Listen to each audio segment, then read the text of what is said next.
नमस्कार, स्वागत है आप सभी का यस के एक्सीलेंस ट्यूटोरियल में।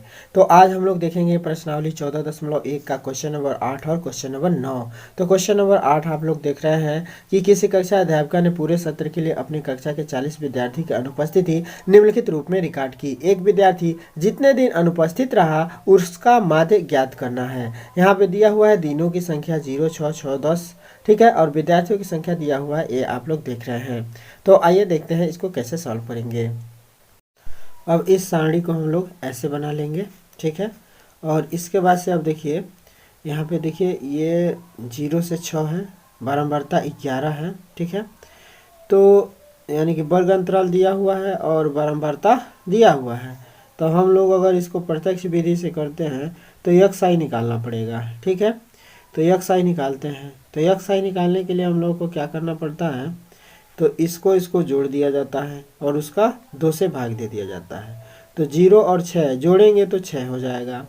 0 और 6, 0 प्लस 6 जोड़ेंगे तो कितना होगा 6, और 6 में 2 से भाग दे देंगे तो हम लोग का ये क्या निकल जाएगा, यक्स निकल जाएगा। क्या निकल जाएगा, यक्स आई। तो इसी तरह से 6 और 10 16 हो जाएगा, और 16 का हाफ कितना हो जाएगा, 8, ठीक है। इसके बाद से 10 और 14 24 हो जाएगा, और 24 का हाफ कितना होगा, 12। इसी तरह से 14 और 20 कितना हो जाएगा, 34, और 17 दूना 34, तो हो जाएगा 17, ठीक। और ये हो जाएगा आपका 48, तो 24 दूना 48, तो ये हो जाएगा आपका 24, ठीक है। मैंने 24, 48 को 2 से भाग देंगे तो 24 हो जाएगा। और ये आपका हो जाएगा 28 और 38 कितना होगा, 8 और 16, 3 तो 5, 168। तो 68 का हाफ कितना होगा, 68 नहीं, 8 8 16, अरे 8 8 16 के 6 से ले 3 तो 5, 66, 66 का हाफ कितना होगा, 33, ठीक है। 33 हो जाएगा। और ये हो जाएगा आपका कितना, 78, 4 3 78 हो जाएगा। और 78 का हाफ कितना होगा, तो 78 का हाफ आपका हो जाएगा 39, 39 नहीं हो जाएगा। तो ये आपका जो है यक्स आई निकल गया, ठीक है। दोनों को जोड़ के आधा करते हैं तो यक्स आई निकलता है। अब इसको हम लोग को प्रत्यक्ष विधि से अगर करना है तो यहाँ पे हम लोग एफ आई और यक्स आई निकाल लेंगे। तो यहाँ पे अब हम लोग एफ आई और यक्स आई निकाल लेते हैं। तो एफ आई का एफ आई एक्स आई का मतलब क्या हुआ कि इसका इसमें गुणा। तो 11 तियाँ 33, 11 तियाँ 33, 10 गुणे 8 का मतलब 10 बट्ठे 80, फिर 12 सतह 84, 12 सतह 84, फिर 17 चौका 68, 17 चौका 68, फिर 24 चौको 96, 24 चौको 96, 33 तिहाई 3 3 9, 3 3 9 99, और 39 का 9 39, 39 का 9 कितना होगा, 39, ठीक है। तो ये हो गया आपका एफ आई और एक्स आई। अब इन सब को हम लोग क्या करेंगे, जोड़ देंगे। तो इसको क्या कहते हैं हम लोग, सिग्मा एफ आई और एक्स आई। तो सिग्मा एफ आई एक्स आई निकाल लीजिए, तो इन सबको जोड़ दीजिए। तो सबको जोड़िए इसको। तो 4 3 7, 7 और 8 15, 15 और 6 21, 21 और 9 30, और 30 और 9 39 के 9 हासिल 3, ठीक है। 3 और 3 हासिल जोड़ लीजिए, 3 3 6, 9 6 15, 15 और 9 15 9 24, 24 6 30, 30 8 38, 38 8, 38 और 8 46, 46 3 49, कितना हो जाएगा, 49, ठीक है। अब इसको क्या करेंगे, सिग्मा एफ आई एक्स आई निकल गया। अब सिग्मा एफ आई निकालेंगे, तो सिग्मा एफ आई कैसे निकालते हैं, इन सबको जोड़ेंगे, तो इन सबको जोड़ेंगे तो 40 विद्यार्थी दिया है, तो यह सिग्मा एफ आई भी 40 हो जाएगा। ठीक है, अब हम लोग क्या करेंगे, प्रत्यक्ष विधि से कर रहे हैं, तो यहाँ पे लिखेंगे प्रत्यक्ष विधि से, प्रत्यक्ष विधि से, प्रत्यक्ष विधि में x बराबर लिखेंगे कौन चीज, सिग्मा एफ आई एक्स आई, अब बटे में sigma F I. Sigma F I का मान कितना है 499, सिग्मा एफ आई का मान कितना है 40, इससे इसमें भाग दे देंगे, भाग देंगे तो आपका आ जाएगा 12.47 कुछ कुछ, 47 कुछ कुछ आएगा, 475 आ रहा है। ठीक है, भाग दे के देख लीजिएगा कि भाग दे दें। चलिए यहाँ पे भाग देते हैं हम लोग, 499, 499 में भाग देते हैं हम लोग कितना से, 40 से, 40 से गनम 40, 9 उतर जाएगा, फिर 9 उतर जाएगा भाई, 9 में से 0 घटाएंगे 9, ये ख़त्म हो जाएगा, फिर 9 उतार लेंगे, फिर 40 दूना 80, 40 दूना कितना हो जाएगा 80, अब फिर 9 में से 0 घटाएंगे तो 9 हो जाएगा, और 9 में 60 घटाएंगे 1 हो जाएगा, फिर भी भाग नहीं जाएगा, तो क्या करेंगे, दशमलव लगा लेंगे, यहाँ 0 बढ़ा देंगे, फिर 40, 4 चौको 16 यानी कि 160, 40 चौको 160, फिर 0, 9 में 6 जा 3, 30 हो जाएगा, फिर जो है भाग नहीं जाएगा, 0 बढ़ा लेंगे, 4 4 7 28 यानी कि 7 बार में जाएगा 280। ठीक है, फिर 0, 10 में 60 जा 2, ये ख़त्म हो जाएगा, फिर 0 बढ़ा लेंगे, और फिर 40 बचे 200 यानी कि ये ख़त्म हो जाएगा। ठीक है, यानी कि कितना आया 12.475 आया ना, तो 12.475 को हम लोग लगभग में लिख सकते हैं 12.48। ठीक है, तो यही आपका माध्य हो जाएगा, औसत हो जाएगा।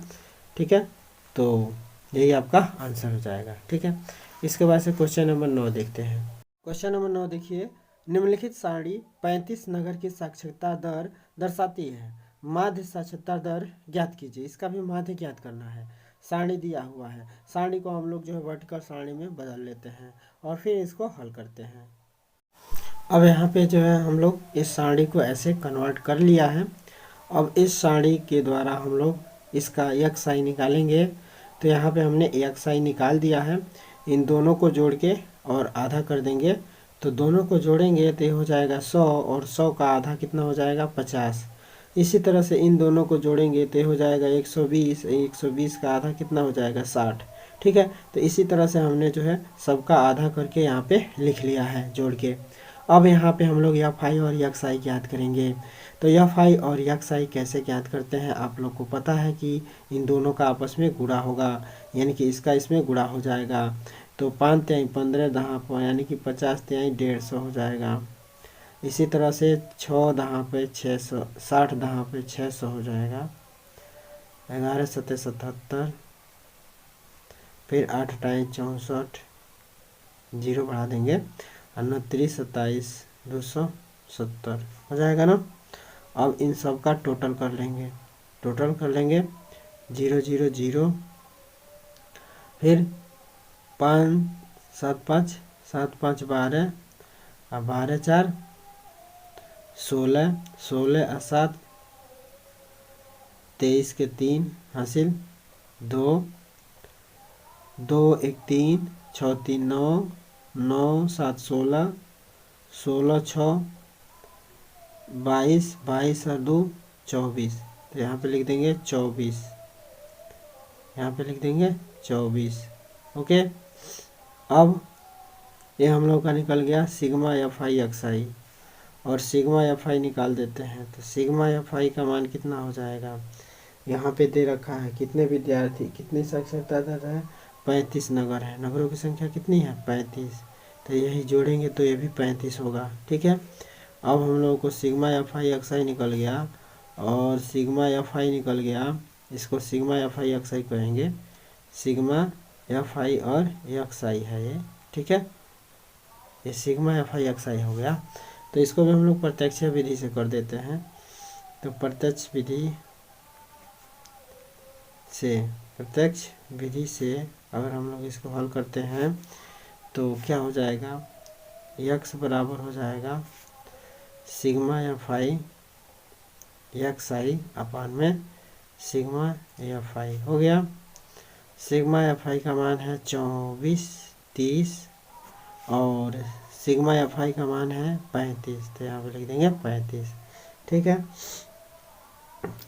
अब क्या करेंगे हम लोग, 35 कटने वाला है, 5 से कट जाएगा, 5 सतह 35, अब 5 चौको 20, 5 चौका 20, 4 बच जाएगा, 4 उतर जाएगा, 3 उतार लेंगे, 5 बट्ठे 40, फिर 3 बचेगा, 0 उतार लेंगे, 5 छके 30, तो 400 कितना हो गया 86 अब बट्टे 7, 486 अब बट्टे हो गया 7।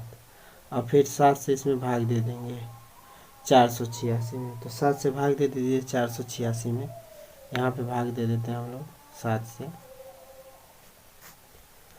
486 में भाग देना है। ठीक है, 4 7 से, तो 7 सतह 49, तो 7 छके 42, 7 छके 42, 8 में से 2 जा 6, फिर 6 उतर जाएगा, फिर 6 उतर जाएगा, 7 तो 8 56, 7 9 63, 7 9 63, 9 बेर में जाएगा, 7 9 63, 6 में से 3 जा 3, ये ख़त्म हो जाएगा। अब कोई अंक नहीं है, 10वां बढ़ा लेंगे, 0 बढ़ा लेंगे, 7 त्रिक 21, 7 चौको 28, 7 चौको 28 हो जाएगा, क्योंकि 7 पच्चे 35, 5 बार में जाएगा, 7 चौको 28, 4 बार में जाएगा, 10 में से 8 जा 2, ये ख़त्म हो जाएगा, फिर 0 बढ़ा लेंगे, फिर 7 दूना 14 हो जाएगा, 10 में से 4 जा 6, ये ख़त्म हो जाएगा, फिर 0 बढ़ा लेंगे, 7 7 8 56, 7 9 360, 60 8 56। ठीक है, तो एक बार में जा रहा है 8 बार में। ठीक है, तो 8 बार में जा रहा है तो एक इसमें जोड़ के लिख सकते हैं हम लोग, यानी कि 69.43 लिख सकते हैं। ठीक है, तो यहाँ पे हम लोग ऐसे काट देंगे और 69.428 लिखेंगे और निकटतम ले लेंगे 2 स्थान तक, तो ये 8 5 से बड़ा है तो इसमें एक जोड़ के लिख लेंगे, तो ये हो जाएगा 69.43%। ठीक है, यही साक्षरता दर है, यही आपका आंसर हो जाएगा। ठीक है, तो आई होप दोस्तों ये सवाल आप लोगों को समझ में आ गया होगा। सवाल समझ में आता है आप लोग चैनल को सब्सक्राइब कर लीजिएगा और वीडियो को लाइक शेयर कर दीजिएगा और कमेंट को लिखना मत भूलिएगा। ये आपका कर्तव्य होना चाहिए कि कुछ ना कुछ कमेंट ज़रूर लिखें ताकि वीडियो बनाने वाले को मोटिवेशन मिल सके। तो फिर मिलते हैं दोस्तों अगले वीडियो के साथ, तब तक के लिए अपना ख्याल रखना और अपनों का ख्याल रखना और मुस्कुराते रहना। जय हिंद।